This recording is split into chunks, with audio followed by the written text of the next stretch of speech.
Yooyyaa jaalkiya jalqaba irratti eebba kana laalchisee akka waraana gameessa oboo zoonii kibbaatitti haala eebba kanaa maal jettame? Haalli eebba keenyaa kuni baay'ee nama gammachiisa. Baay'ee immoo diina dallansiisa. Yeroo ammaa kana yeroo itti diinni burjaaja'ee garatti galgaluu dhabee waan qabatee waan gadhiisu dhabee rakkachaa jiru kanatti waraanni bilisummaa Oromoo immoo akka jiru zoonii kibbaa keessatti waraana lakkoofsaan hin beekamne kan muummee hin qabne kana kan uummanni Oromoo kun biyya alaa biyya keessaa ilaalu kana eebbisiifatee akka ajaa'ibaatti ittiin diina ofirraa cabsuuf qophaa'u jiru kanatti akka ajaa'ibaatti nama gammachiisa.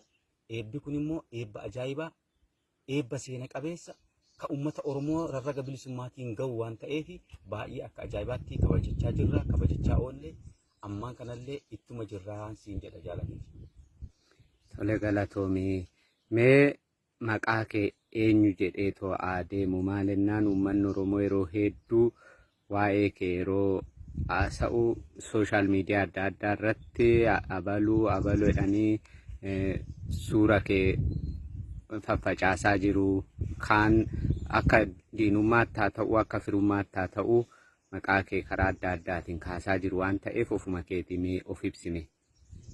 Egaa dhuguma ani maqaan koo Jaal Qaanqee Boruu Hundeeti.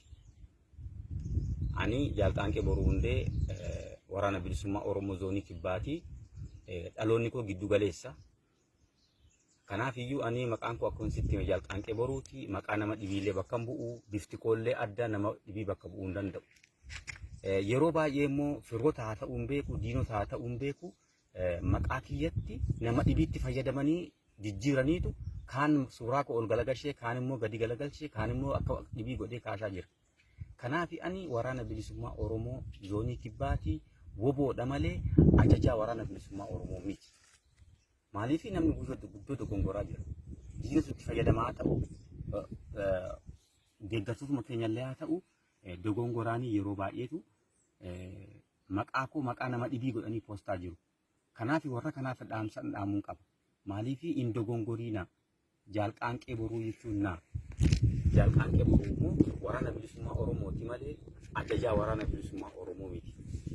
Irra guddaa namni ajajaa jedhee na fudhachaa jira. Ani woboodha waraana bilisummaa Oromooti malee ajajaa waraana bilisummaa Oromoo miti. Kanaaf iyyuu warrootiin nama dhibiitti na fudhatanii inni